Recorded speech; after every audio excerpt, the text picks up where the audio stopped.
Welcome, everyone. We're just going to give it a moment and let everybody get into the webinar.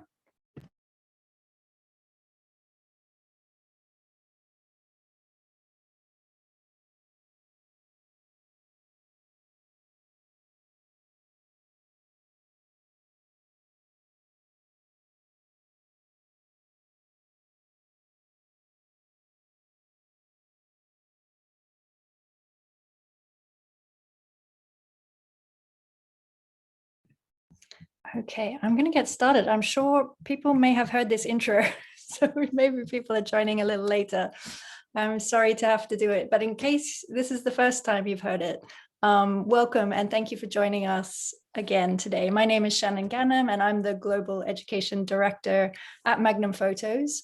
And with my colleague Pauline Vermeer, Cultural Director at Magnum Photos New York, we are your hosts for the Beyond Magnum series.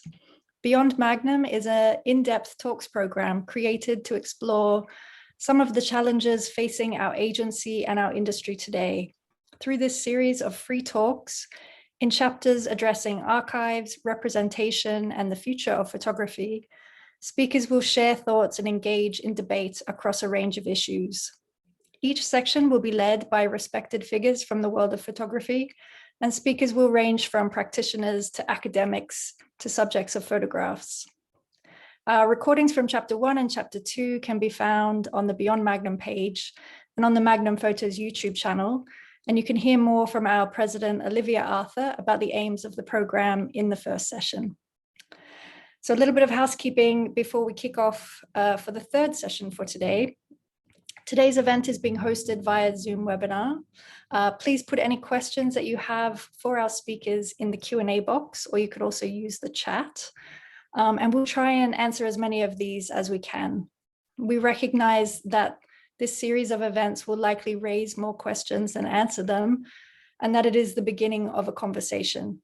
So we thank you for your contributions to that dialogue.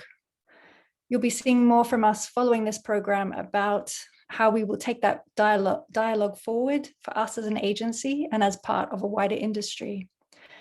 And with that, I'll hand over to Pauline to introduce chapter co-chair, Fred Ritchin. Thanks, Pauline. Thank you, Shannon, and welcome everyone. It is a pleasure to have Fred Ritchin and Zara Razul as co-chairs for this third and final chapter of Beyond Magnum, Towards the Future for Photography. And also an immense pleasure to have you all here to talk today for this third session. The real, the unreal, and the authentic is the theme of this talk. Fred, I will let you introduce your guest, and I want to thank you all so much for being here today, and I look forward to hearing from all of you. Thank you. Well, thank you to Shannon and to Pauline for the introductions. Today's panel discussion, I think, is going to be a very, very important one about new strategies, different strategies for photography as we move forward. It follows a morning where Thomas Dvorak talked about the 20 Instagram books that he's made on themes such as people taking class trips to Auschwitz or the Pope being elected, in which we, for one of the only times, were able to see the enormous wealth of material on Instagram that very few people have researched and curated, as well as his work in documenting Zoom meetings and weddings and different kinds of events over the last year. We also heard from two young climate activists, one in Uganda, one in the US, about how they use social media to advance humanity, basically, to push for climate change in Africa, around the world, in the US, and other countries. And also from Samar Abu Alouf from Gaza, who spoke to us in Arabic about being a mother of four, one of the only women photographers in Gaza, documenting the devastation that occurred around her and to her members of her own family, her own building. And from Joshua Wandi in Indonesia, who published a photograph of early on of a person who was thought to have died from COVID in an Indonesian hospital wrapped in plastic, for which he was a Pulitzer Prize finalist and won a World Press Photo Award, and also simultaneously was the victim of an enormous amount of vitriolic attacks to the point where he was offered 24/7 protection. So it's been a very eventful day, which will continue, I'm sure, as we go with this panel. But before we start, I just want to turn to Josué to make an acknowledgement of the lands on which all this is happening.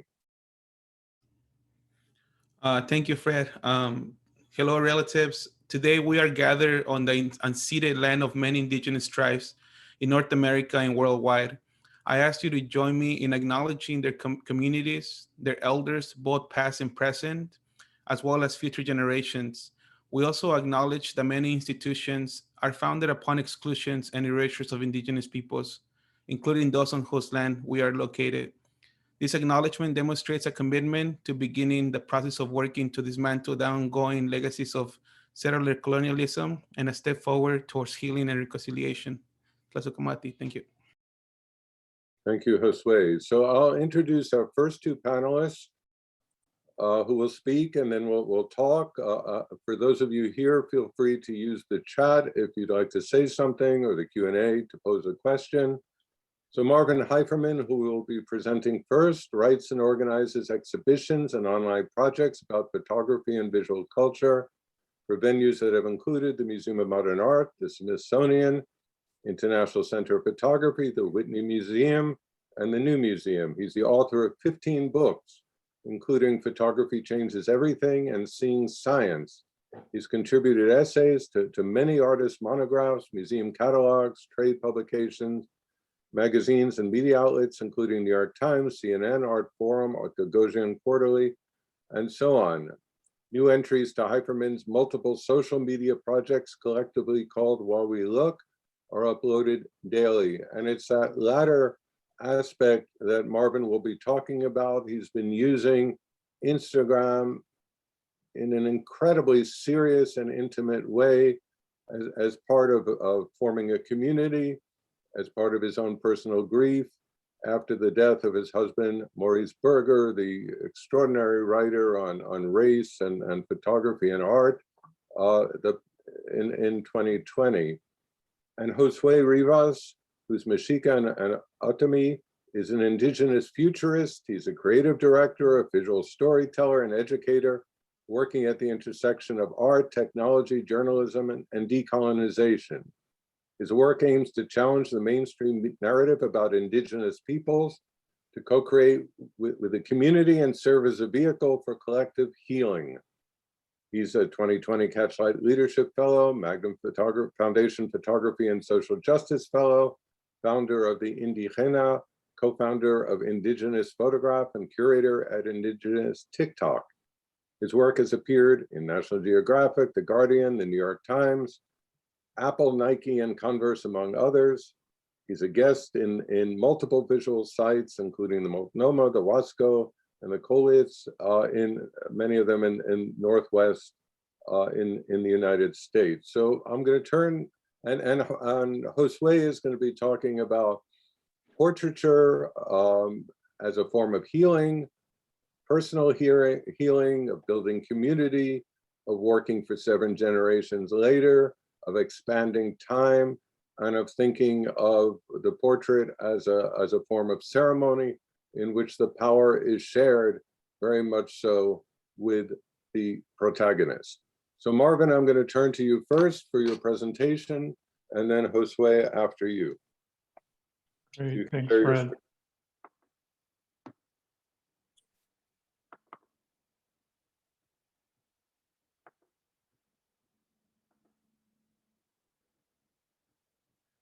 Can you see that, Fred? Yeah. Yes, yeah. Okay, great. What I'm going to be doing today is showing about 30 slides or so from an ongoing project that I started at the beginning of the pandemic last year. First photograph is something that I took in January of 2020 when I was working on a book about Instagram as a social media platform, as a visual culture phenomenon, and was researching it and planned to spend most of 2020 working on it. But the world got in the way. My husband, Maurice Berger, who Fred spoke about, and I were watching the news as everybody was with increasing concern. And around March 12th, decided that we would leave New York City and go to a place that we have upstate New York where we thought we would be safer. On the way up, we stopped at a supermarket and tried to go shopping, but as many of you may have experienced, there was not a lot of food to be had. And came to upstate New York, where for a few days we did what we usually do. We went around to places, went out for rides. This is the last photograph that Maurice put up on his Instagram account, which is us at the Hyde Park Memorial, the Roosevelt home, and the caption was, "Marvin not missing an opportunity to photograph something." This is March 12th. March 18th, Maurice woke up with a fever, and he had a fever on the 19th. He felt better on the 20th. This is March 21st. He's in bed. And the next day, he died. This is a photograph after EMS workers came to the house and took Maurice. We were helping to medevac him to a hospital. He did not make it onto the helicopter. This whole time I was, previously what I was doing on Instagram was putting up a photograph every day. The day that second day that Maurice had a fever, I stopped posting pictures. There was no way I could put pictures up on Instagram. So Maurice died. I was left alone in the house. I was stunned, and was walking around just looking at emptiness all around me, and didn't quite know how to handle it because of the pandemic. There was no way that people could be around. My brother and sister-in-law came by briefly, but basically I was on my own and just trying to screw my head back on at the moment, and went out for a walk 3 days after Maurice died and passed a little house down the block from our house. And outside of it on a tree was this American flag wrapped up around a pole, which I'd seen many times. And I'm not a big fan of flag pictures. I think it's real easy iconography, but the flag wrapped around the pole seemed fucked up. I was fucked up, and I realized that this picture looked the way I felt, and that words had completely, I was at a loss for words. I could barely speak to people at this point. So I started posting pictures to Instagram about what I was feeling because I couldn't talk to people about it or see people. So this was the beginning of what's become a 15-month-long Instagram project. After Maurice died, because he had a public profile, I had to kind of balance out the public person with the private person, which was kind of a startling thing to have to come to terms with. I also had to figure out how to get from one day to the next. The Department of Health, Maurice died very early in the pandemic. The Department of Health in the county where we live started saying, "You've got to go get tested." And I said, "Great, you figure it out. How am I going to go get tested?" It took 3 days to do it. I went to an abandoned IBM site that was set up to receive hundreds of people in cars. And when I arrived in mine, I was the only person there in what was a truly Twilight Zone scene, and tested negative for COVID, which it took 2 weeks to find out.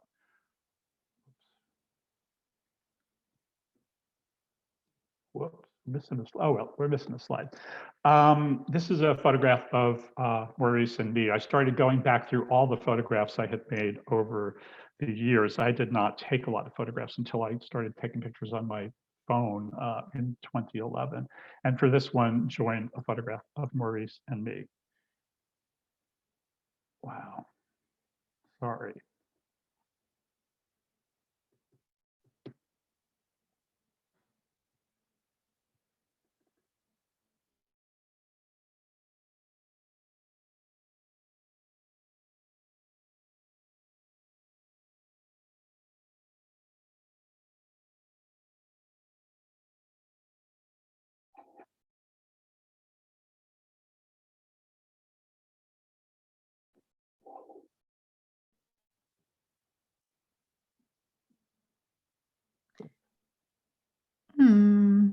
Are you there, Marvin?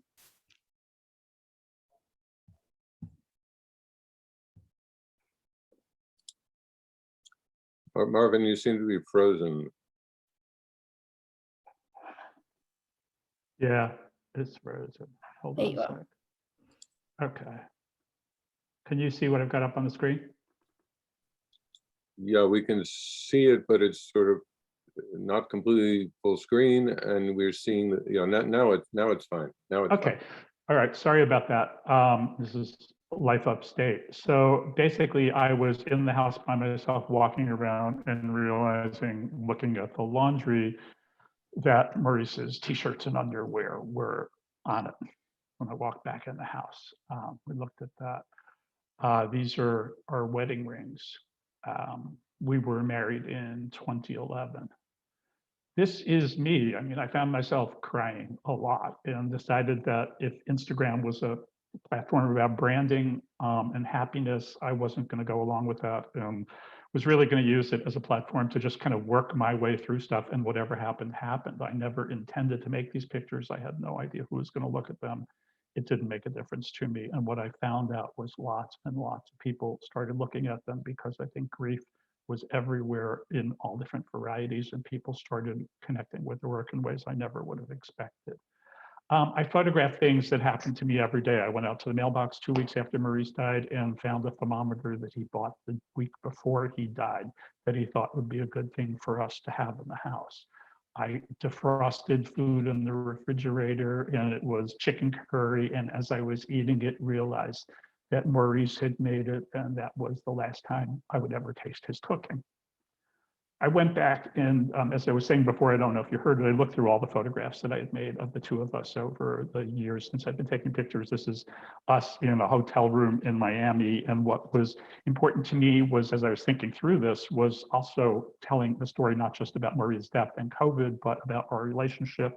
And it's, you know, we're gay, it's a love story. And I thought this is an important thing to put out in the world as well. There's a lot of photographs in the Instagram feed called Home Alone, which is what it's like to be alone, and just this kind of sense of emptiness and trying to situate myself in terms of what was going on. 2 months after Maurice died, I got the nerve to go pick up his ashes at the funeral home, and the woman at the funeral home, who was not wearing a mask, handed me the box of Maurice's remains, and my friends who had come along with me said, "You're not wearing a mask." And she said, "COVID's a hoax." And I freaked out as she handed me Maurice's ashes, and realized that what we were dealing with in terms of COVID and the way people were dealing with COVID was amazing. So when I put up this picture online, I didn't know what to expect. The next morning at 11 o'clock, I got a phone call from the director of the funeral home saying that he had gotten calls from people all around the world and lots of emails, and people were furious. He was calling to apologize. I photographed everything that happened to me. I went home to our apartment in New York and opened the door and freaked out, because usually when I came home, Maurice was at the end of that hallway. I opened the closet and there was his favorite sports jacket. People were connecting with what I did. This was from around Christmas time. I'm showing you these pictures not in sequence. At Christmas time, the mail carriers who I'd given some chocolate to sent me this note saying, "First holidays without a loved one are never easy. I just want to let you know that I'm thinking of you, and always check to see if you're waving through your window," which I do every day to the mail person. "May you find peace and love this holiday season. And I hope this small gift from us, your mail carriers, cheers you." It's Maurice.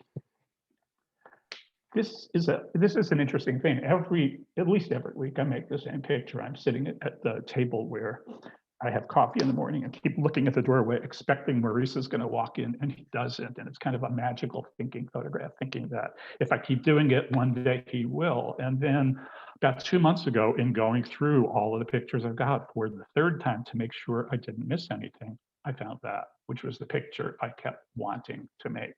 That's a photograph of Maurice kind of walking in. He just woken up and is kind of half awake, but to me, it's like a magical picture because it'll never happen. There's also photographs of us doing things.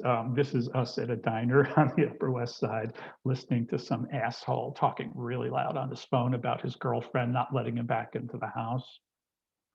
This is us in a bathroom on the New Jersey Turnpike on our way to Maryland, where we're going to do some work. This is us in our bedroom upstate, made a couple of years ago. This is made while we were watching the birds on TV because Maurice was afraid of birds, so we watched a Hitchcock movie pretty frequently. This is an index card that I carried with me one day because I was curious how many times I thought about Maurice every day, and that's the number. It was 60 times in one day, with the bulk of them happening while I was driving the car, because the car is one of the worst places to be in terms of getting distracted and having these kind of thoughts. And throughout all of this, I've been, people send me poems, people send me books about grief early on. I was not in any frame of mind to read them, but then started looking at what people have to say about grief. And one of them is a guy named David Kessler, who's a grief expert, who talks about how grief needs to be witnessed. And that's what I realized I was doing in terms of this Instagram project. So this is me talking about another grief expert who suggested going to a place in nature that felt big to hold your sorrow. That's Maurice and me in 1979, a photograph by Mitch Epstein. That's us now. So those are the slides. And what happened, I think Fred mentioned earlier, is a lot of people started plugging into this. People send me messages all the time. People send me grief stories all the time, share the most intimate experiences they had. And I never expected Instagram to work this way. People talk about community all the time. And somebody said to me early on, "Oh, what you're doing is sitting Shiva on Instagram. You're trying to grieve on Instagram," and I am, and I think that it's opened up a really, really interesting dialogue that I never anticipated having, and am grateful to have and continue doing. And I'm going to keep working on the project, and hopefully it'll be a book, and I'm working on the text for it now. Well, thank you very much, Marvin. That's very powerful, strong, and incredibly sad. Thank you for sharing all of that. And I think we'll turn to Josué for his presentation, and then Marvin and Josué both will come and discuss. So Josué, do you want to share your screen? Thank you, everybody. Here it is. Can you see my screen? Yes.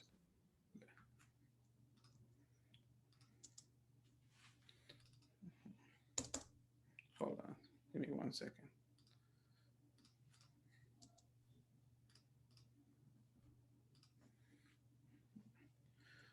Hello, everybody. My name is Josue Rivas, Mexica and Otomi, and today I'm going to be presenting not only just images and processes of making images, but I think that more concerned than photography, I'm concerned about humanity, and I think that that's kind of what this presentation will be for. Really quick background of my work, and what I call a pivotal moment in my practice is Standing Rock in 2016. I was blessed to live in the camp for 7 months during the opposition of the Dakota Access Pipeline. And this moment, and really this ritual and ceremony that happened there was pivotal for me understanding what my role was as a storyteller and also as a human being. I think that I was witnessing something that was not only historic, but that our ancestors prayed for and envisioned at some point, for people to come together and gather around a fire for a collective awakening. So this body of work taught me that what I'm doing as a storyteller is much more than just telling stories. Is that what I'm doing is I'm carrying my gift that I was given by the Creator to come in and share with the people, and in that process, give those same people the tools that have thankfully been given to me to be able to not only tell their stories, but also to hopefully awaken humanity to remember. And I think that Indigenous peoples are at the forefront of that, and we need that at this moment more than ever. So after Standing Rock, I was blessed to be part of the Magnum Foundation Social Justice and Photography Fellowship. And in that process of that fellowship, I came to understand that my role as a photographer maybe was it needed to evolve, it needed to be upgraded somehow. So at that point, I decided that I wanted to start doing portraiture in a way that removed me as a photographer, and I became more of a collaborator, just as someone that could be a guide for what the session was going to be like. So in that process, I started thinking of how a lot of the images of indigenous peoples, especially those that come from the past, are not made by indigenous peoples. They're often made by outsiders of that community. So in this new way of me making images, I wanted indigenous peoples to have the shutters, for them to have the control of when their image was made and how it was made. And then also I wanted them to see themselves. I wanted indigenous people and these collaborators that we work with to be able to have an understanding of the fact that we were not just photographing them, that they were photographing themselves. So we had this pretty much like a life-size screen in front of them, and it was like they were looking at themselves in a mirror. It was really interesting going through this process of making portraiture like this, because the intention and the whole purpose of it was for that person, as opposed to, for like an outside publication or for, for some form of campaign for a commercial. It was very much like an honoring of that person. And then when that person showed up and were able to, stand in front of this screen and look at themselves, they were not as threatened as they would be if it was for something else. And at the same time, there was a moment where a lot of the people participating started seeing themselves for the first time, and they would talk about it. They said, wow, I never seen myself like this before, especially in portraiture. And it became a little difficult for people to get comfortable enough to what I call this giving you the photo. A lot of times we say we're gonna go take something, we're gonna go take a photograph. For me, I was looking for that moment where they gave me the image, and they gave themselves the image, really, because they gave themselves permission to do that. At the same time, I wanted to make sure that I was not only creating a project and in a process and really a ritual that was only benefiting myself or people outside of the session. I wanted people to interact with the image. So the whole process was driven by the guidance of the person collaborating. So they got the opportunity to not only photograph themselves, but also they edited their own images. They learned how to use Lightroom very quickly.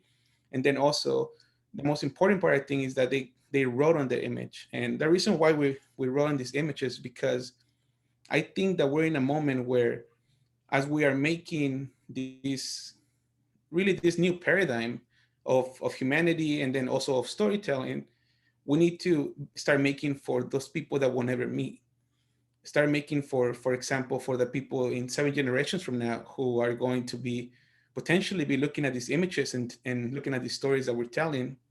And for us to have a sense of intention in how we do that.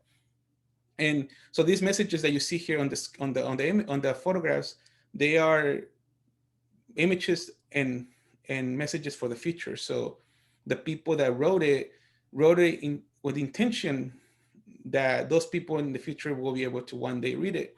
And I think a lot about the imagery of, for example, like Edward S. Curtis or other photographers that have come after that, even just recently, where the voice of the person is often not available for the viewer, for the people digesting the content.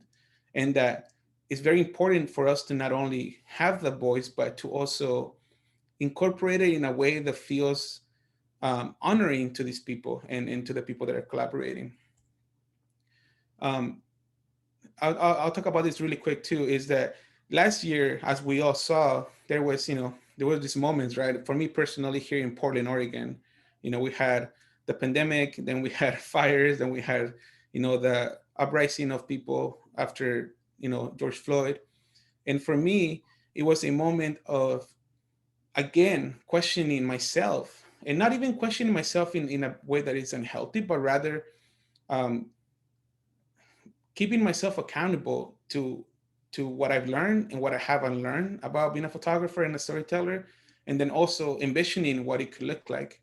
So for this last year, basically 7 months of protest here in Portland, I went out there finding the people and working with the people that were putting this protest together, and really like asking myself, is this my story to tell? Because there were so many amazing photographers there, especially Black photographers that were telling these beautiful stories, and I wanted to understand that if I was gonna to be out there and contributing to this story, that I needed to do it in a way that was meaningful. So what I did is I had photos like this where I will make the photograph, and then the next day I will show up and give it as a poster for people to carry. And the image at that point became useful, and also it was a good reflection for me to understand how I don't always have to make things for a publication, right? That the most important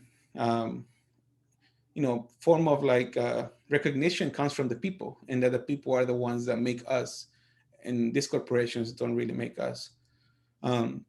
At the same time, these statues were coming down from here in Portland, Oregon. So I went out there with this relative who is half Black and half Indigenous, and we ended up making this photograph on top of George Washington's statue. And it wasn't just like an act of rebellion or anything like that. This thing was already down, but what we went in there to make the image for the person. Her name is Amber, for her to be able to, reconcile with a lot of the things that she needed to reconcile. And then eventually we ended up putting it up on a building in downtown Portland, which was amazing because a lot of people got to see it. And then there's the Redskins, which I won't go too much into, but basically the Redskins are gone now.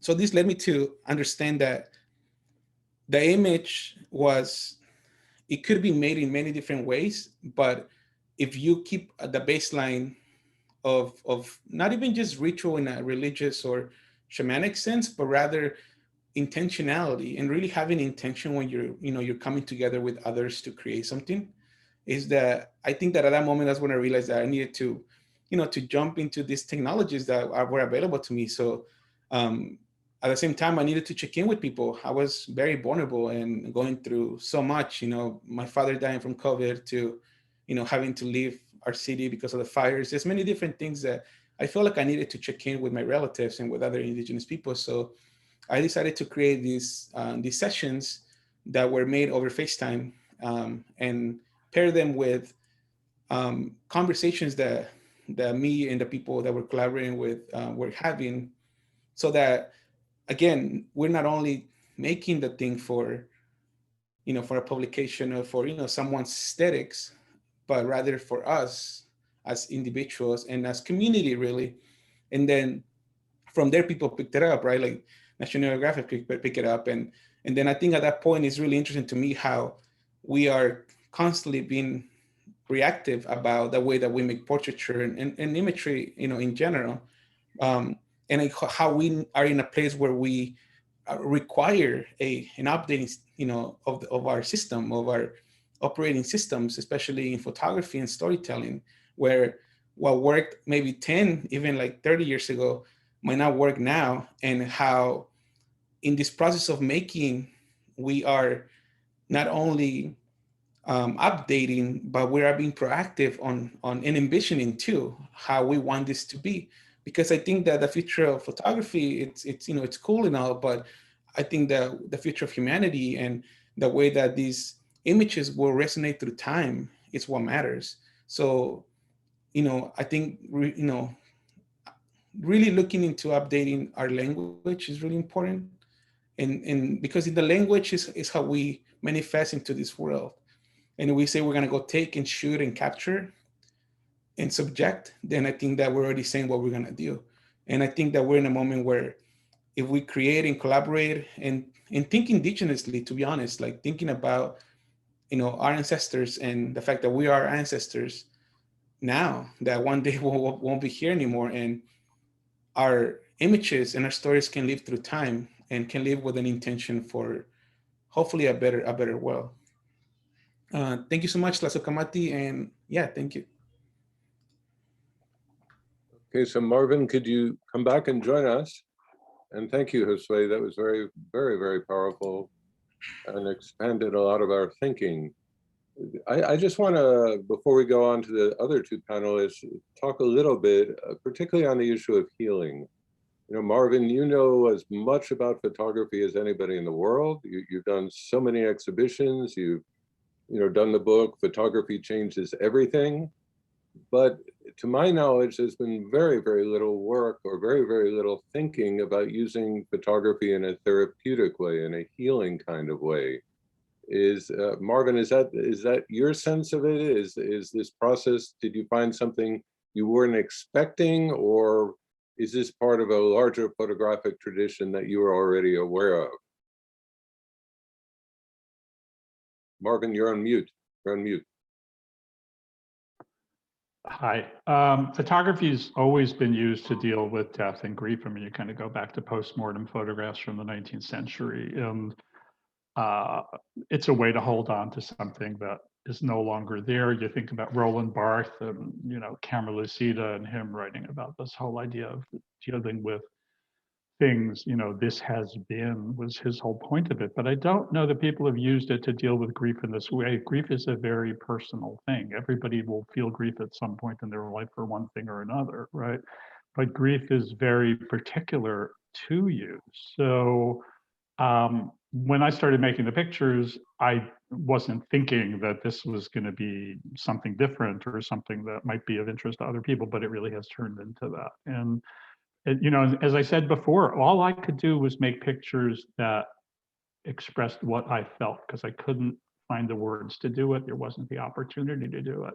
And I think it gives people a lot of permission. There are a couple of other people who were doing this on Instagram previously. There's a woman named Cheryl St. Ange who was doing work about her mother. Tanya Marcuse was shooting photographs of her mother who soon died.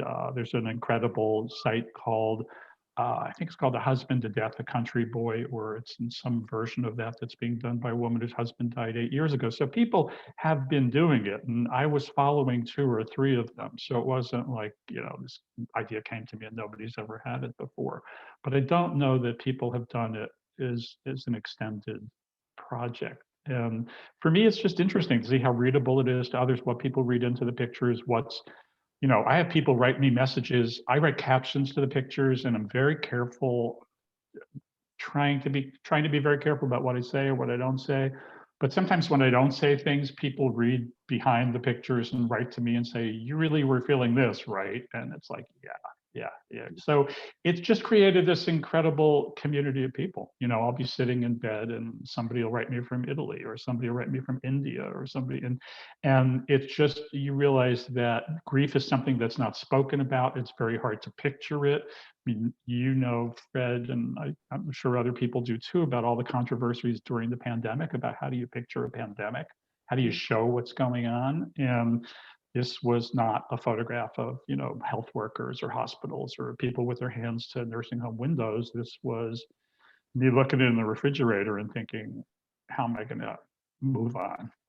So I guess that people may have expressed grief with photography earlier, but it wasn't until social media that they were able to build a community of people around it, because people didn't have that kind of access to the world that Instagram, for example, allows you. Yeah. So Josué, I'll turn to you then, again on the issue of healing.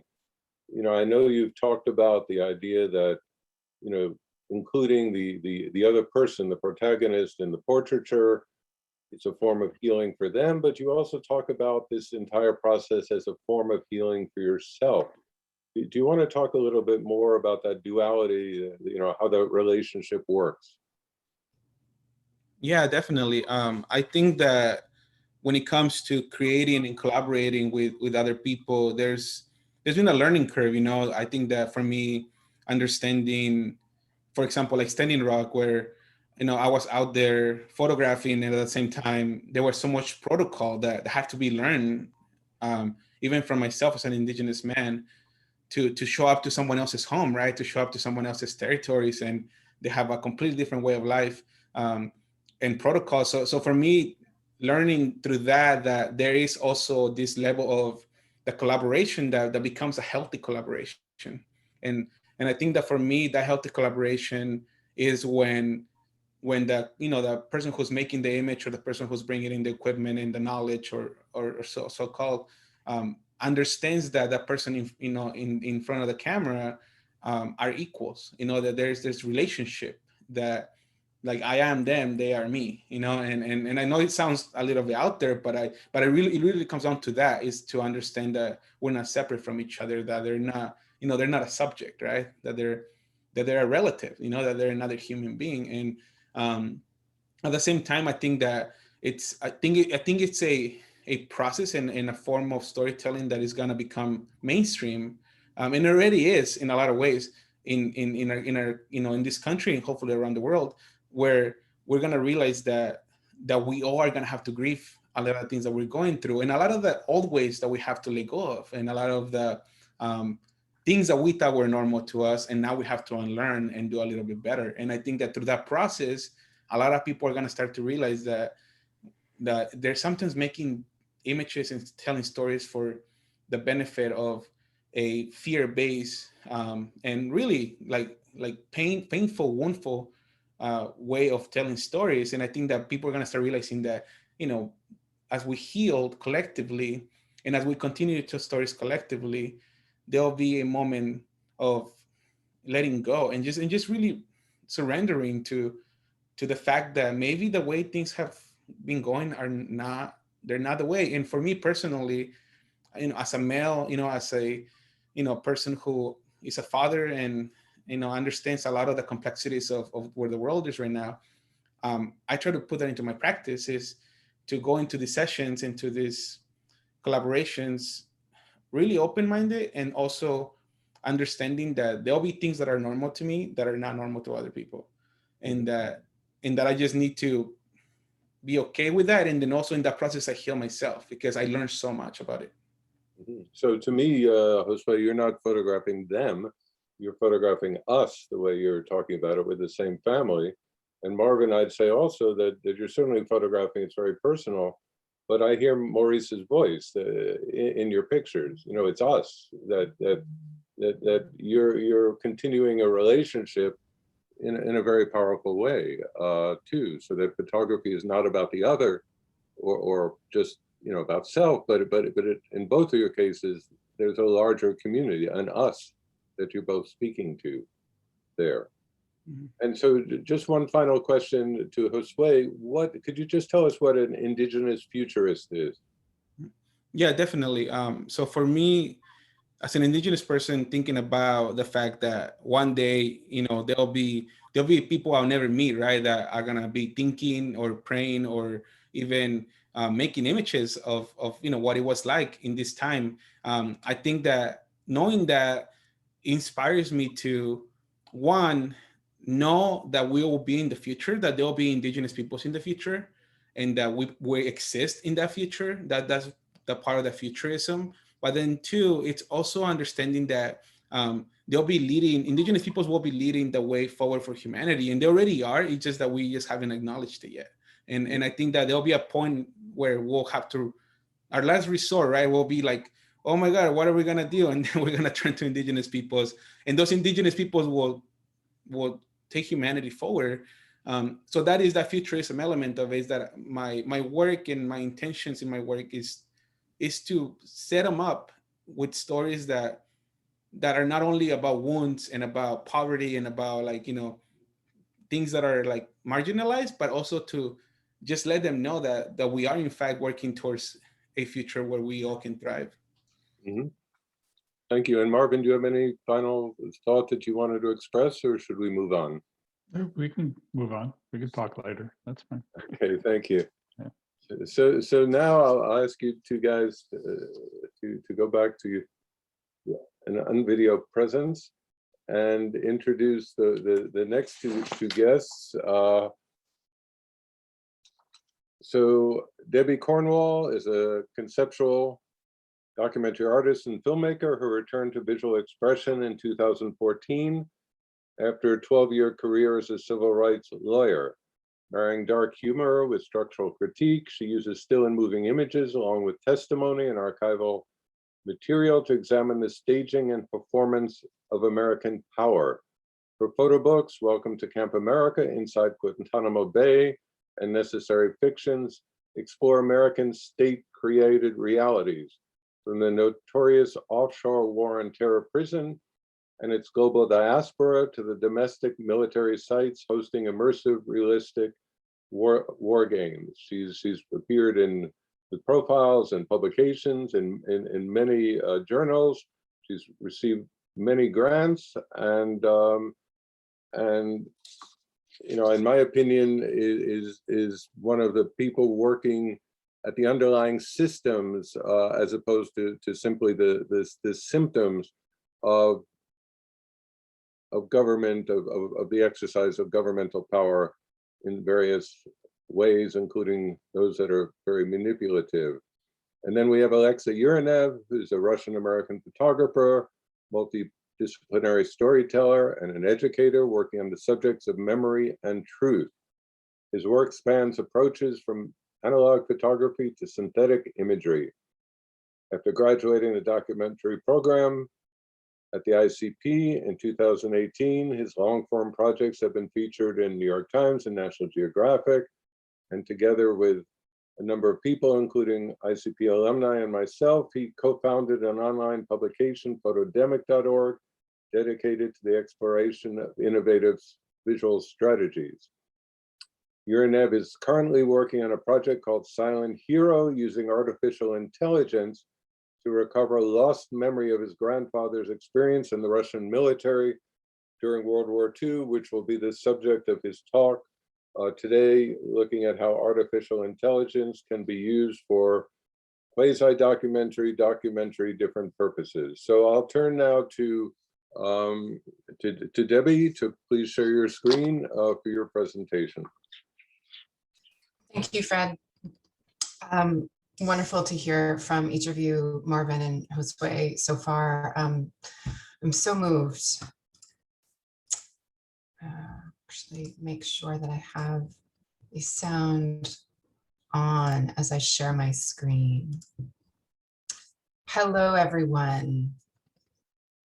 As Fred mentioned in the introduction, my practice is really about systems. And when I came across this quote, I realized I have a Rovian practice.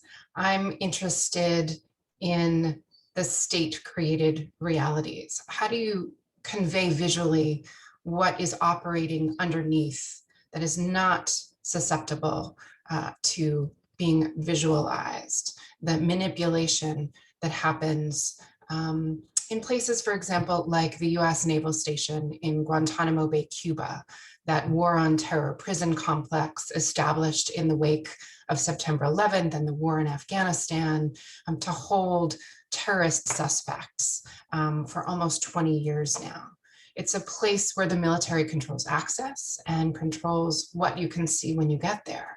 I think all of us can probably sum it up the picture that the military control ends up translating into in the press. It's a variation on one theme, right? Orange jumpsuits, fatigues, barbed wire.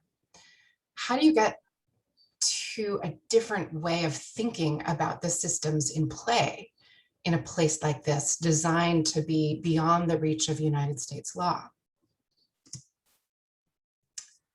I went to the gift shop. It don't get Gitmo better than this, the crop top tee says, which you get for free with the purchase of a $6.99 teddy bear. It sort of encapsulates the commodification of American power, the flippant attitude about the impact we're having in the world. It makes it all okay, right? If we can package it and buy it and sell it and consume it. It's not only at the gift shop that these kinds of messages are transmitted, though. On my first of several visits, when I arrived, I had military escort who would be with me all the time carrying a camera. She said to me, Gitmo is the best posting a soldier could have. There's so much fun here. Well, I could try to cross-examine my way into access to try to unearth what was really happening, but that was going to fail. So as shocked as I was to hear this, I decided I would photograph what I was being asked to see, what I was being shown. right? The look how much fun we're having show. The look how comfortable we make our guests show. This is a prayer rug with an arrow to Mecca in Camp Echo. I made the photograph during an official tour, but I knew more was going on behind that show. I was doing my research with leaked classified materials, reporting back about interrogations, including one where an inmate's head had been fully wrapped in duct tape because he'd been chanting the Quran. How's that going to come off without hurting him? One person asked. The respondent just laughed. Not so comfortable. A single image isn't going to convey the layers of information, the layers of systems in play. You need context. So in this place, the military authorities do not allow any photographs of faces. There is a denial of personhood on a fundamental level here. And the inmates become orange jumpsuits. They become twinned in our minds as terrorists, people who are not us, people who are over there, co-opted then by ISIS, which dresses American journalists in those orange jumpsuits to use against us in kidnapping cases. So how do you get back to the humanity? How do you get to how it feels in an environment that is so depersonalized, right, by design? When I was able ultimately to photograph 14 men cleared and released from Guantanamo, now living in 9 countries around the world, in Guantanamo's global diaspora, I decided I would photograph them as though they were still held in Guantanamo. And we collaborated with each man in each place, like Jamel, who returned home to Algeria after 11 years, 11 months, and 18 days held without charge, without trial in Guantanamo. He and each of the 13 other men I worked with grasped immediately this concept that it would convey their inner reality, the denial of personhood. The trauma stays with them long after their bodies have been freed, right? It's a challenge to the audience too. You have to look differently. We also collaborated to annotate the official view. Jamel took one of my prints of what were sold to us as comfort items made available to the inmates, and he wrote his experience. I was told we're out of pillows, he wrote, or we don't have your size. Why wasn't I ever given the large tube of toothpaste?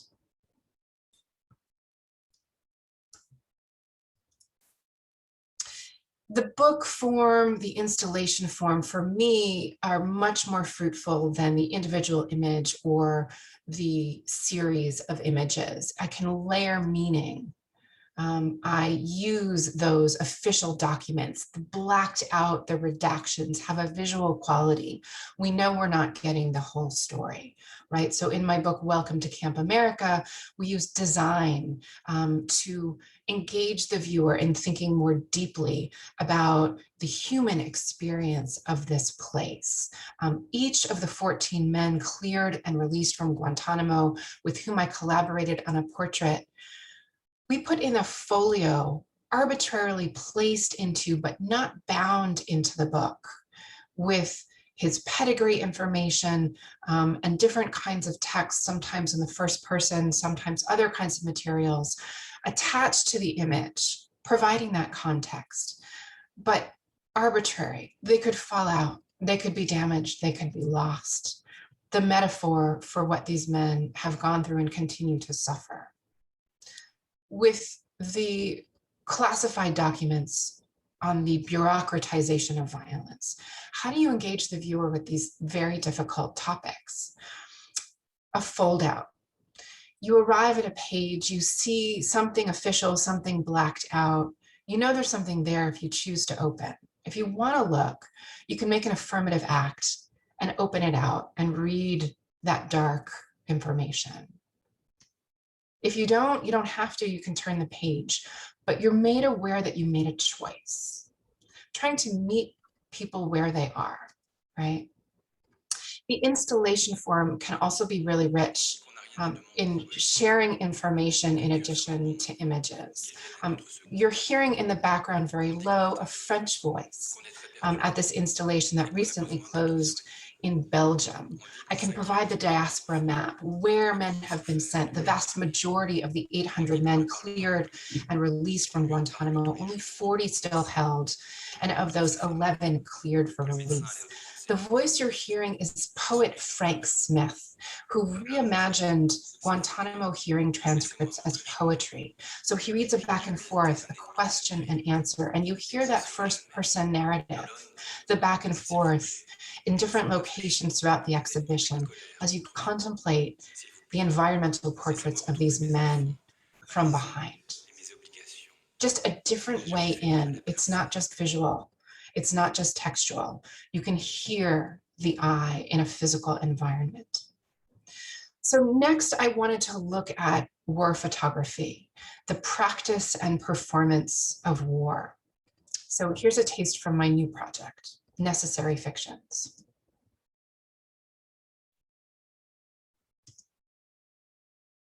The enemy is disguised among you now. They don't wear uniforms anymore. So we're trying to do everything we can to ensure your safety.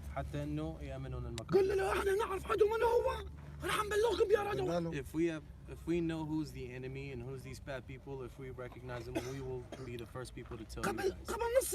30 minutes ago, we just came in here and then we reported people and we're very thankful in the location. We gave them everything, all the information that they needed. So rather than embedding in Afghanistan or Iraq, I went across the United States to military bases where immersive realistic training scenarios play out on mock Afghan and Iraqi villages, populated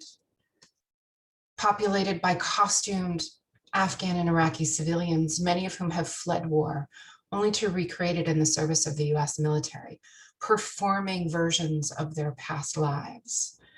How does that feel? What does it mean to be populating these sites where war is a game with fidelity to the original, so that when real soldiers arrive abroad, they'll have a sense memory? The idea is to save lives, but at what cost?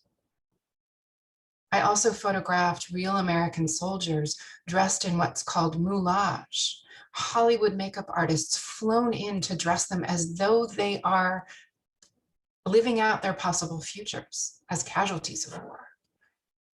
How does that feel? What are we doing in 20 years of nonstop war? What are we doing to ourselves? These games perhaps give us a way to look at the reality, right?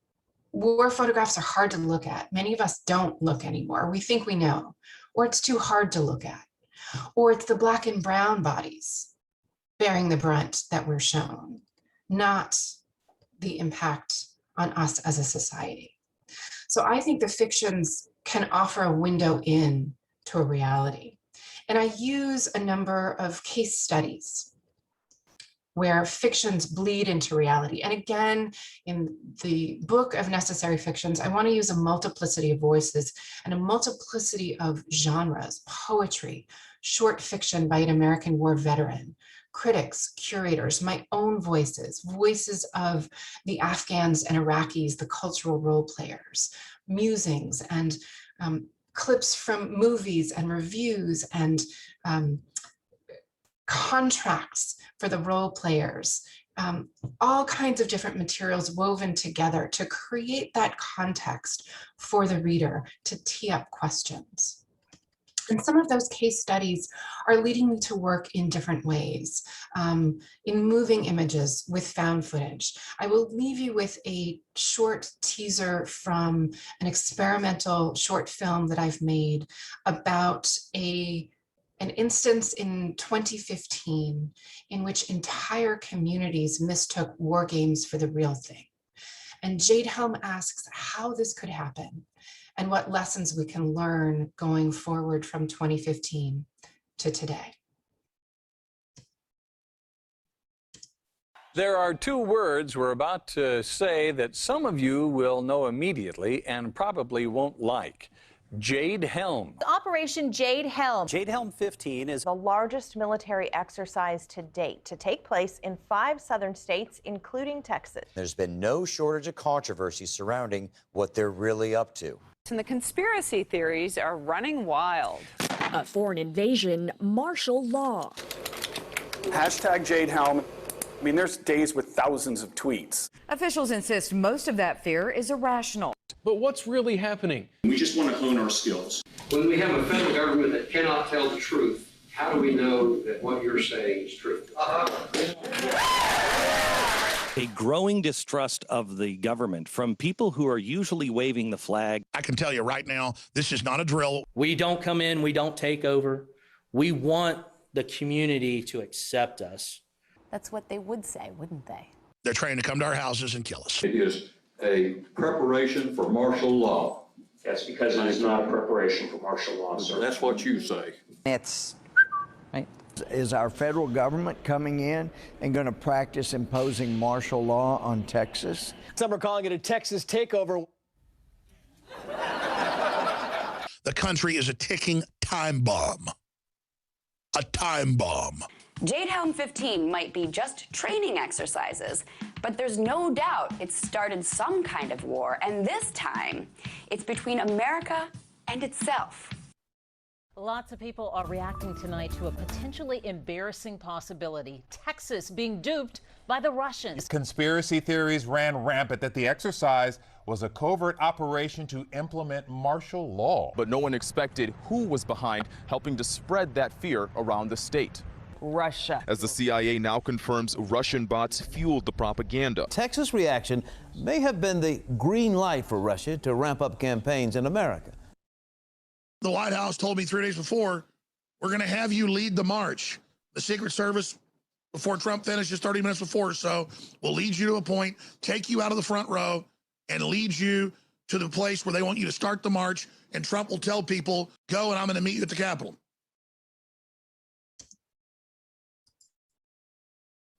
So what happens when fictions are so bleeding into our daily realities that we can no longer tell the difference? I will leave you with that dark question. It's a very strong question to leave us with. So I'm going to then ask, thank you, Debbie, and I'm going to ask Alexey to follow up, and then we'll talk with both of you. So Alexey, could you share your screen? Yes, 1 second.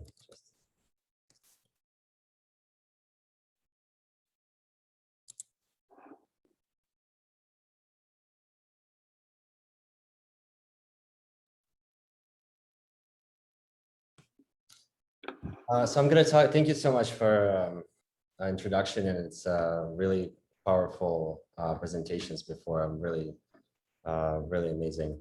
I'm going to talk about my project called Silent Hero, which started out as an inquiry into family trauma and history, and ended up asking much larger questions about ideas of memory, truth, and in the end, through all the experience with using artificial intelligence, understanding what does it mean to be human in the world of AI. So my grandfather, Grigory Lipkin, fought in the World War II and never spoke about it. My family and I only know a handful of stories from his time at the war, and most of the accounts were lost with his death in 2009. The war is fully in Russia, and the surrounding rhetoric resembles religion. I was born in Moscow in '86, and it felt like war just ended about 2 weeks before I was born. My grandfather fought in the war, so did everyone else's grandfather. The films, the parades, the monuments, the medals, the carnations, screaming hooray while sitting on my father's shoulders and watching fireworks. I remember playing Russians and Germans and running around with sticks with my friends and in front yard of my apartment building. And an innocent game which always ended with Russians pointing sticks at Germans while saying Hände hoch, Hitler kaputt, which means hands up, Hitler's dead. I'm aware that one cannot synthesize, recover a memory lost with the death of a person, but then is there such a thing as a real memory? Or memories are just like photographs, they're just collected perspectives and interpretations. And in the past few years, I started looking into collaboration with artificial intelligence and finding ways of turning the tech that's often used for deepfakes for something more meaningful. And I began learning how to work with GANs, which are generative adversarial neural networks, which is a duo of algorithms, a forger and a critic, which work in tandem. And by studying a large image data set, this machine is capable of synthesizing new imagery. A forger creates an image based on a data set, and the critic verifies the image with the originals. With each epoch or cycle of learning, the machine produces more realistic images. The project that GAN's most famous for is This Person Doesn't Exist, which is an endless library of synthetic portraits of humans. And just the name of this project made me think of my grandfather Grigori's memory, which no longer exists, and dared me to try to use this artificial intelligence to imagine what the war could remember like for him. So I began by creating a data set where I accumulated about 35,000 images from the World War II, which was a study material for myself and the machine, which this whole process of learning with the algorithm really feels like a collaboration. It reminds me of a scene from a movie, Fifth Element, where Lilu is looking for a fast-moving slideshow of world history and absorbing the atrocious violence of human civilization.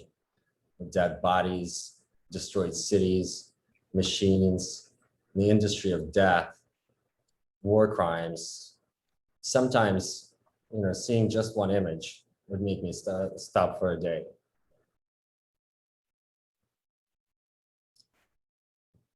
I've interviewed many surviving Red Army veterans in my documentary projects in Russia, Ukraine, and the US, and I've heard many heroic accounts. Out of those veterans, I can name at least 3 people that claim to have touched the flag on Reichstag when it was planted, and none of that information can be confirmed.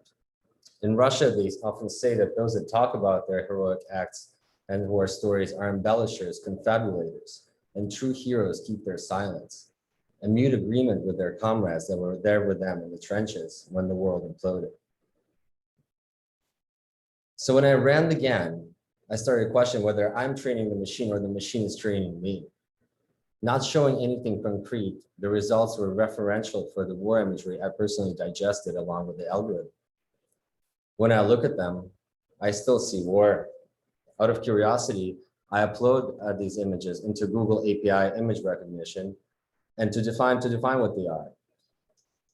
API saw a soldier, an animal, history, and sometimes violence, but says unlikely. For me, it just proves that Google's perception is just as subjective as human, at least for now.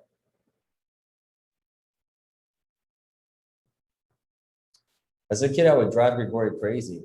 Grandpa, show me your scar. He would show me that place on his body that stored the memory of the horror, fear, and glory, where a piece of metal took out a chunk of his leg and exited from the other side. Already fluent in German, he would return to the war as a translator. He liberated Belarus, Ukraine, Poland. He was there for the Auschwitz liberation, recounting how he entered through the gate and saw a mountain of human hair. Simultaneously, while working on this data set, I began my search for answers in the family archive, looking at older photographs and the captions in the back, trying to recreate a rough chronology. Then I found this image of Grigori and his brother Naum. They were inseparable. Naum got drafted first and never heard from again, and Grigori enlisted at 17 years old to look for him.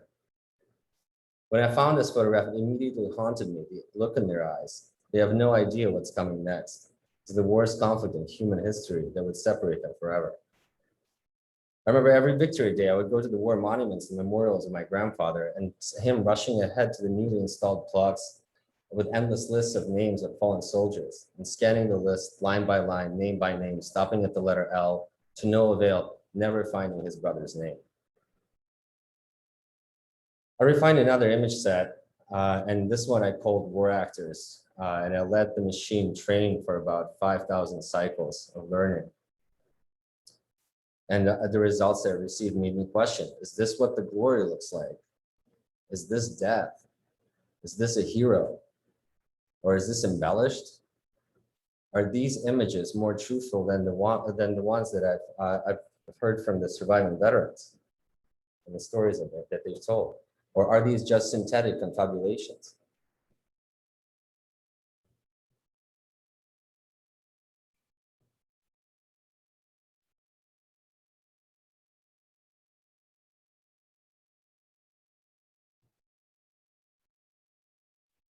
Last year, due to the pandemic, the Victory Day was not celebrated with parades, and commemorations mostly took place online. Many Russians on social media posted their relatives' war accounts and referenced the website, Pamять Народа, the memory of the people, where one can type in the relative's name and find out all about their relative, about their participation in the war. This database was declassified by the Russian Ministry of Defense. When I typed in my grandfather's name, he came up right away on the top of the search inquiry, and I see a picture of him that I've never seen before. His battle routes carefully marked and mapped out on Yandex, the Russian Google, scans of war logs and journals from each division describing how many bullets were fired, territories gained, and territories lost, as well as fallen comrades. I'm thrilled about this discovery. I called my mother to tell her, reading the battles we were participated in and the places he has been. And while I was talking to her, it hit me. Naum, his lost brother. My mother goes silent. I type in his name in the search bar, making typos and rapidly fixing them, and I hit enter.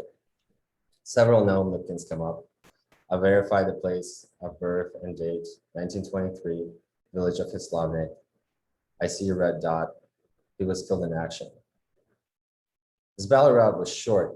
Sent to Stalingrad in the summer of '42, he fought in a handful of battles before their division began a retreat north.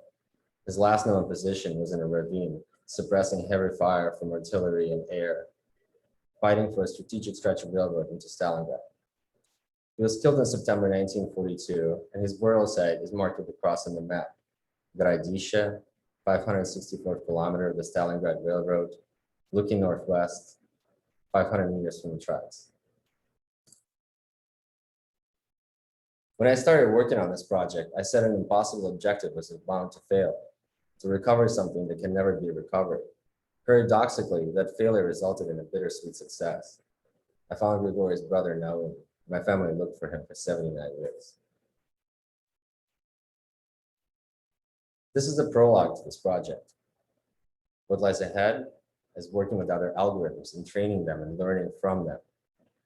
Using my own body, since bodies remember everything, mining more data, create new memories, create new love letters, to wear his medals, to carry on the memory, since memory never dies. It's just suspended in transit.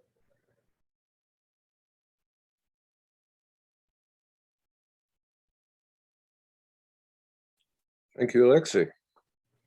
So Debbie, do you want to join us? So let me just start with Alexei. Could you explain a little bit where this all fits on the kind of scale of authenticity? Are you looking for something that never existed? Are you creating parallel realities? Are you fabricating memories? Are you looking for deeper memories? What are you doing with the artificial intelligence? What's your intention? Thank you for this question. Well, I think that just like photographs, in a way, the synthetic imagery are there to make us imagine. I think that what my intent is with this work is to portray something that's lost and invisible. I mean, it's a big question about memory because of the idea and authenticity of memory, since the way the memory works is really strange. It's every time we remember something, we corrupt the memory. So essentially, the most truthful memory is the one we don't remember or we don't recall. And I think in this work in particular, yes, I'm trying to create abstractions that let us imagine what that memory could look like, basing it, collecting, instead of as a photographer, collecting various perspectives, to illustrate something, I'm training a machine on 35,000 perspectives to create new imagery. And I mean, the question is like, is this more truthful than photography is, since it's based, it's a probability of thousands and thousands of perspectives. I think there's no, I don't really have an answer in terms of where it lies in terms of authenticity. It's also is interpretive, but I think that is one of the main questions of the project. Like, what is truth anyway? What is a true memory, and how does the visuals work? In the next stages of the project, I'm actually studying perceptions. I'm teaming up with the bioengineers and trying to output images from the EEG signals from the brain, just to analyze further the ideas of visual perception. Mm-hmm. So it's kind of a project on potential histories, potential memories, and perhaps the result will convince you one way or the other, because you don't really know what you're going to come up with. Exactly. I think that's it's in a way it's a different way of looking at history, and it's part of his personal history. And as I said, you know, that even in terms of like through the research process, when I was looking through love letters between my grandparents from the front lines, I would find strange passages which were later explained to me. There are passages in the middle of the love letter. He would talk about how much joy he would get from walking around from what used to be rubble that used to be Reichstag and destroyed German cities, which I found kind of strange and not fitting in the context of the letters. And then you would see a stamp on the envelope, which would read that it's verified by the censorship department. So then the question is like, how authentic is the archive and the document itself, and especially in the history of the whole event. Okay, Debbie, I'll turn to you with a question. You certainly managed to conjure up a rather terrifying vision of society at this point, which I find to be very, very accurate at the same time. You know, the Russian bots that you're talking about in 2015 certainly predicted much of what happened in the Capitol January 6th, and you know, much more recently, and so on and so forth. But how do you see these projects or image making, or the potential for image to counteract the kind of manipulated fictions, you know, we're the empire and we dictate the reality? How do you fight back using image? You know, you've deconstructed some of it, but what's the next step in terms of resistance?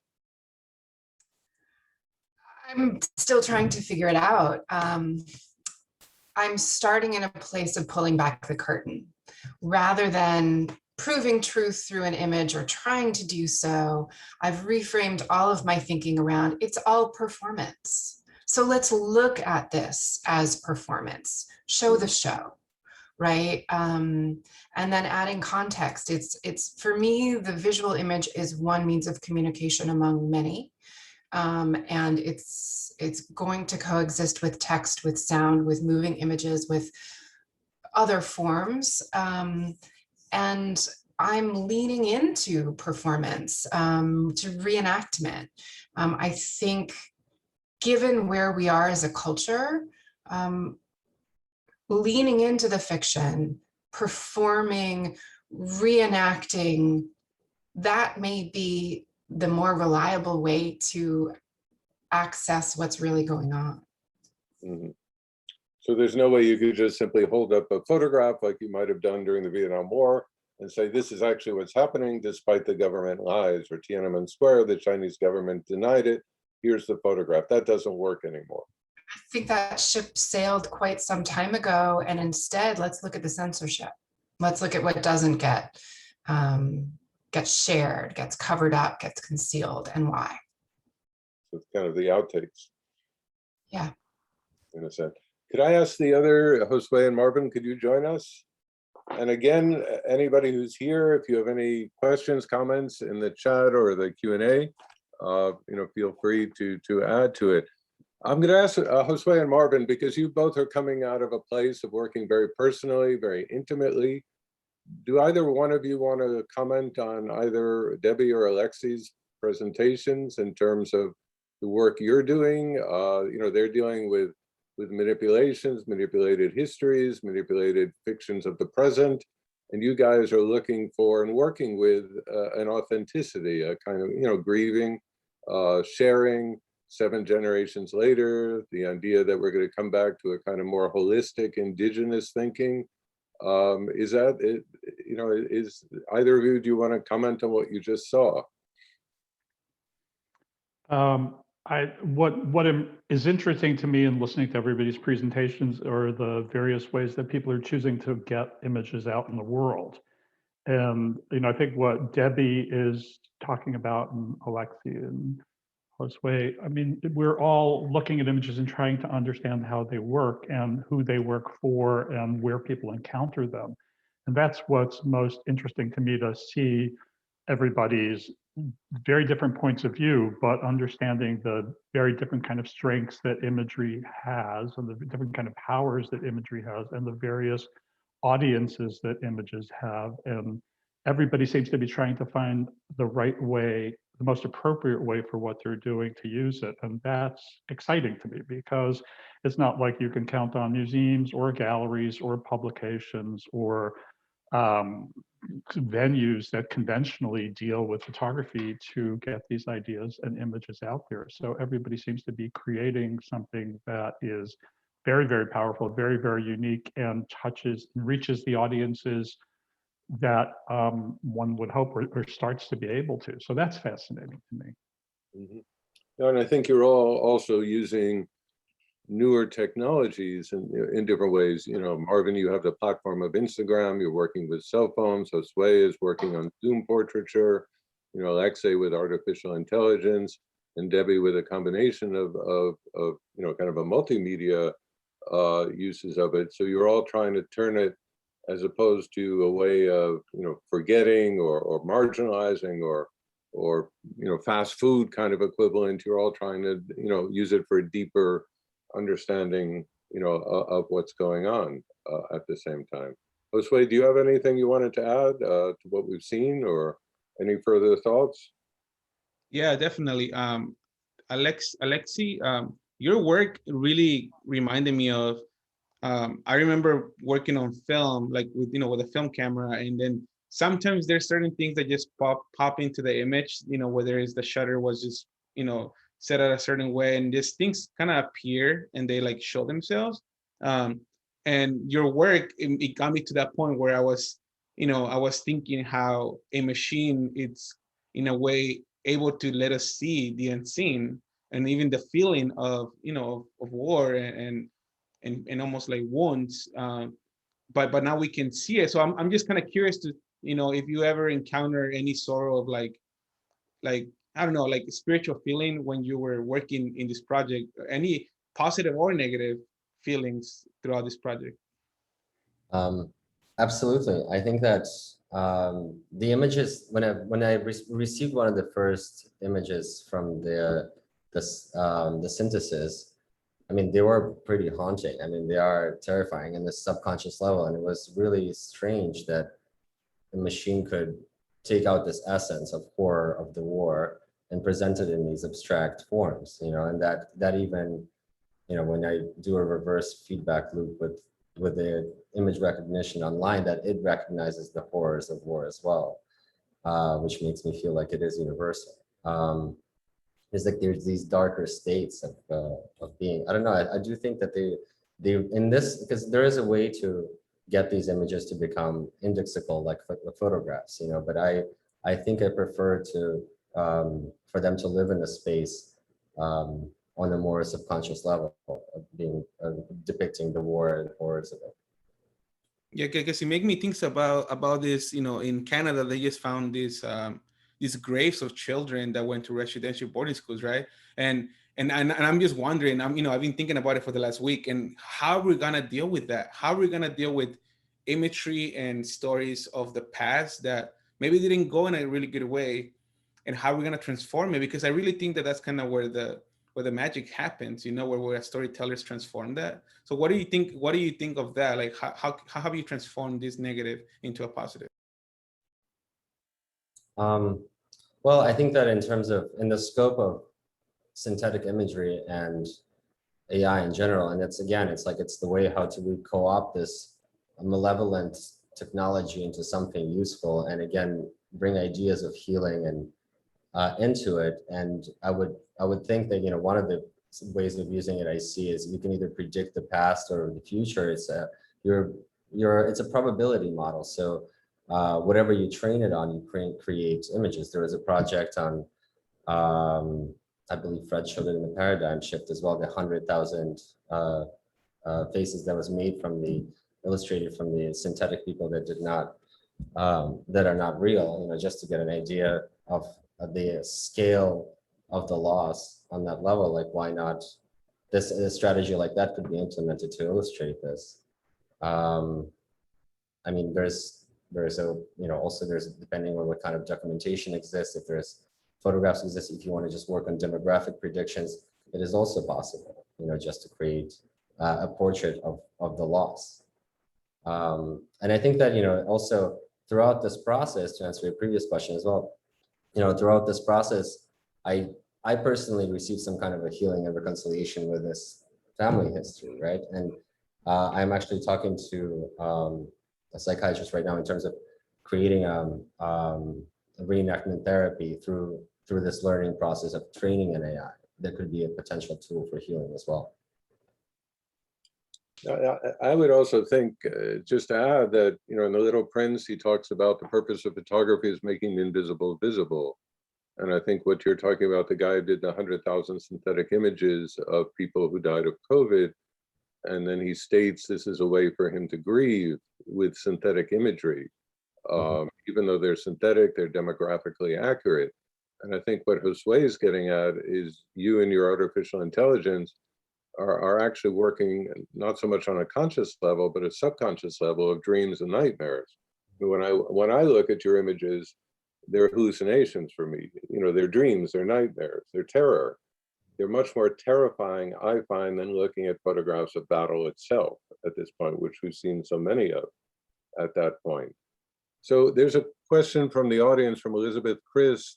Does including the responses of people you're documenting help us get closer to a more authentic reality? I assume, Josué, it's directed towards you, perhaps, or maybe you could give the first response to that.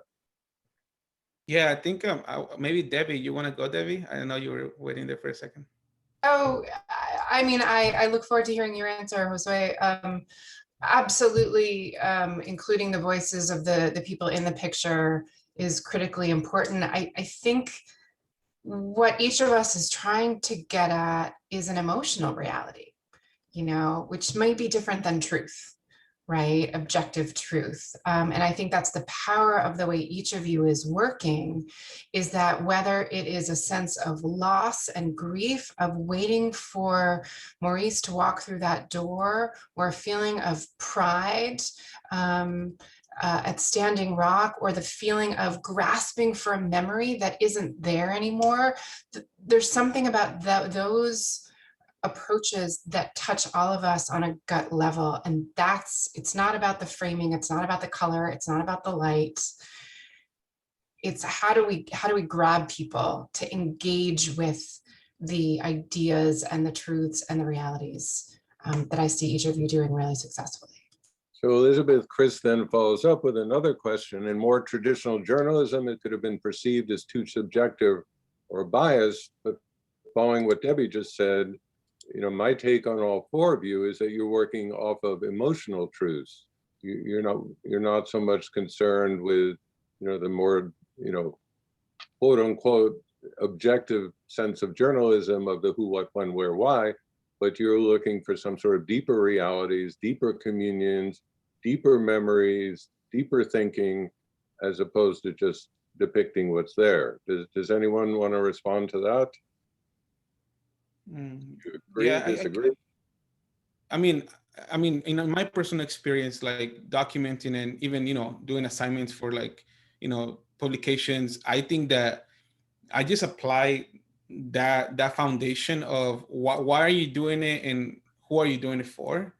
And then if people want to work with me, then they understand that, you know, that's kind of an agreement that I have with people that I work with, is that I'm not just gonna go there and extract. I'm going there to hopefully regenerate, some form of relationship, even if it's just an article, right? And I also think that remembering that the voice of the person that you're working with and the communities you're working with, they have dignity embedded in them, right? So when we acknowledge each other's dignity as storytellers and also as people that are, in the image, I think that that's where a lot of the authentic reality comes from, is that you just see each other. And I don't think you have to get away from, a traditional paradigm too much. You just have to kind of like evolve as a human. I think that's really what it comes down to, is like, can you show up as the best human possible?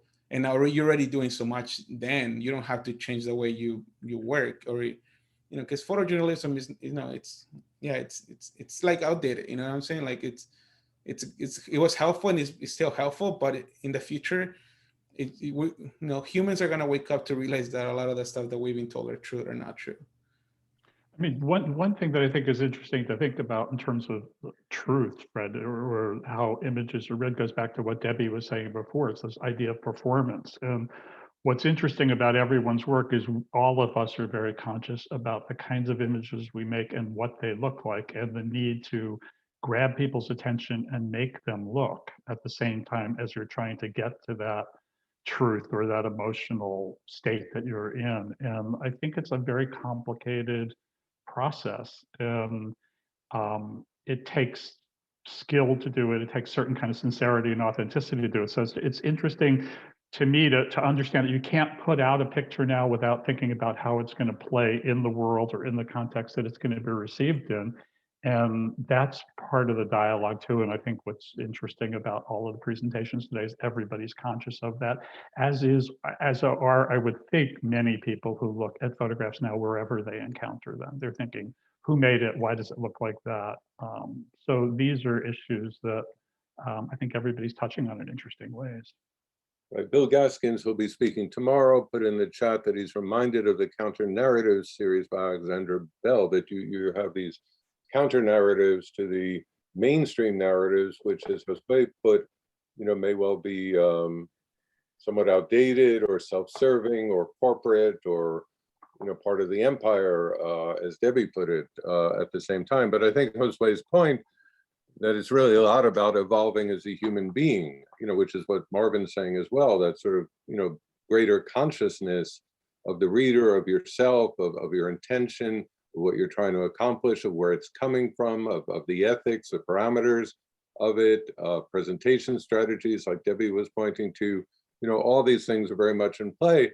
And I think, all of you have a much more mature practice in those ways in terms of recognizing those things, and not just, F8 and be there, point and shoot, or, any of those kinds of old-fashioned ideas of what photography used to be about, but what you exemplify as a much more contemporary sense of possibility of what it can be done from multiple different perspectives there. So, does anybody have final words? Because we actually are over time. Is there anybody, who has any final thought? Not to put too much pressure on you. If you don't, it's okay. Shannon will be happier because we'll finish on time. But anything else? Well, I want to thank you all. Thank you so much for being here today. And thank you to the audience for the questions and comments as well. This was really incredibly engaging and thought-provoking and moving. And thank you so much. And thank you, Fred, so much for putting this conversation together. This was really incredible. Thank you. I'm totally speechless. I'll leave it at that. I could listen to you all night, and it was, yeah. I hope it's just the beginning of the future of photography, a new future. Thank you so much, everyone. And looking forward to tomorrow, another final day of Beyond Magnum. And I hope you can join us, and looking forward to that one. Kicking off tomorrow at 2:00 British Summer Time, another full schedule. Thank you so much again, everyone. That was really Thank you all. Thank you. Thank you. Good night. Take care. Okay.